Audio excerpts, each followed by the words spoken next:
ಎಲ್ಲರಿಗೂ ನಮಸ್ಕಾರ. ನಾನು ನಿಮ್ಮ ಸಾಗರ್. ನೀವು ನೋಡ್ತಿದ್ದೀರಾ ಸಾಗರ್ ಸ್ಟೋರೀಸ್ನ. ನಿನ್ನೆ ಮ್ಯಾಚ್ ನೋಡಿರ್ತೀರಾ ಅಂತ ಅಂದ್ಕೊಂಡಿದ್ದೀನಿ. RCB ಹುಡುಗರು ನಿನ್ನೆ ಮ್ಯಾಚು ಚೇಂಜ್ ಆಗಿದೆ ಎಲ್ಲಿ ಅಂತಂದರೆ, ನಿಮಗೆ ಗೊತ್ತಿರೋದೇನೆ ಮ್ಯಾಕ್ಸ್ವೆಲ್ ರನ್ಔಟು ಅಂತ.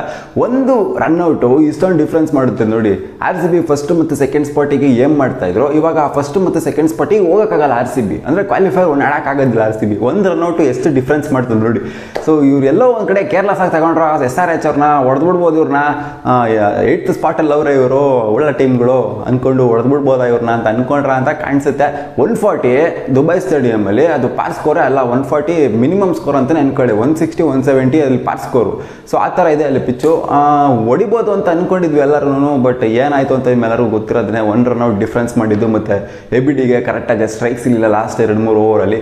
ಸೊ ಇದೇ ಡಿಫ್ರೆನ್ಸ್ ಮಾಡಿದ್ದು ಮ್ಯಾಚ್ಗೆ. ಅಂದರೂ ಲಾಸ್ಟು ಬಾಲು ಹೆವಿ ಎಕ್ಸ್ಪೆಕ್ಟೇಷನ್ ಇದ್ವಿ ನಮ್ಮ ಹುಡುಗರು. ABDಯಿಂದ 6 ಬರ್ತದೆ ಅಂತ ಅಂದ್ಕೊಂಡಿದ್ವಿ, ಬಟ್ ಆಗಲಿಲ್ಲ.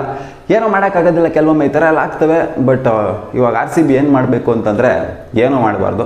ಇವಾಗ ಅವ್ರು ಗೆದ್ದರು ಡಿಫ್ರೆನ್ಸ್ ಆಗಲ್ಲ, ಸೋತ್ರು ಡಿಫ್ರೆನ್ಸ್ ಆಗಲ್ಲ. 14ನೇ ಮ್ಯಾಚ್ ಇದೆಯಲ್ಲ, ಸೊ ಅವ್ರು ಗೆದ್ದರು ಡಿಫ್ರೆನ್ಸ್ ಆಗಲ್ಲ, ಸೋತ್ರು ಡಿಫ್ರೆನ್ಸ್ ಆಗಲ್ಲ. 3rd ಸ್ಪಾಟಲ್ಲೇ ಕಚ್ಕೊಂಡಿರ್ತಾರೆ ಮಗಂದು. ಇವಾಗ ಆಗಿದ್ದ ಮ್ಯಾಚ್ ಬಗ್ಗೆ ಮಾತಾಡ್ಬಿಟ್ಟು ಪ್ರೈಸ್ನ ಇಲ್ಲ ಬಿಡಿ. ಇವತ್ತಿನ ಮ್ಯಾಚ್ ಬಗ್ಗೆ ಮಾತಾಡೋಣ. ಅಂದರೆ CSK versus Punjab Kings first match. Second match ಬಂದುಬಿಟ್ಟು RR versus KKR double header ಇಟ್ಟಿದ್ದಾರೆ.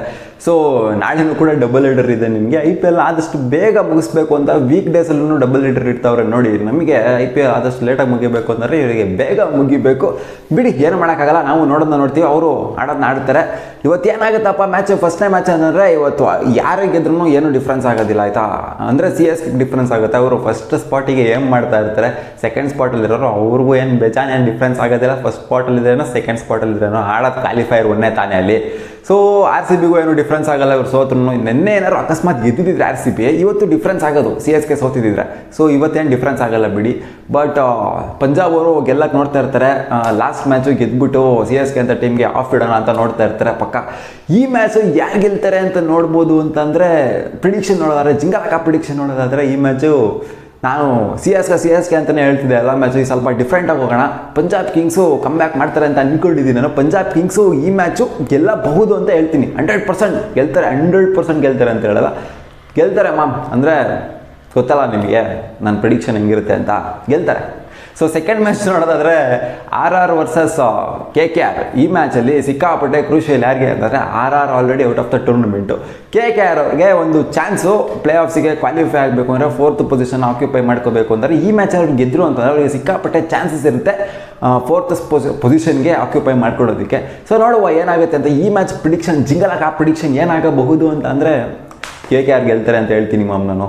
ಏನಕ್ಕೆ ಅಂತಂದರೆ ಹೆವಿ ಎಕ್ಸ್ಟ್ರಾ ಜೋಶಲ್ಲಿ ಬಂದಿರ್ತಾರೆ, ಗೆಲ್ಲೇಬೇಕಾದಂಥ ಪರಿಸ್ಥಿತಿ. ಸೊ ಇವ್ರು ಎಕ್ಸ್ಟ್ರಾ ಎಫರ್ಟ್ಸ್ ಅಂತೂ ಹಾಕಿರ್ತಾರೆ, ಇಲ್ಲಾಂದರೆ ಕ್ವಾಲಿಫೈ ಆಗಲ್ಲ ಅಂತ ಗೊತ್ತು. RR ಅವರಿಗೆ ಸೋತ್ರು ಅಂತ ಗೆದ್ದರು ಅಂತ ಏನು ಡಿಫ್ರೆನ್ಸ್ ಆಗೋದಿಲ್ಲ. ಅವರು already out of the tournament.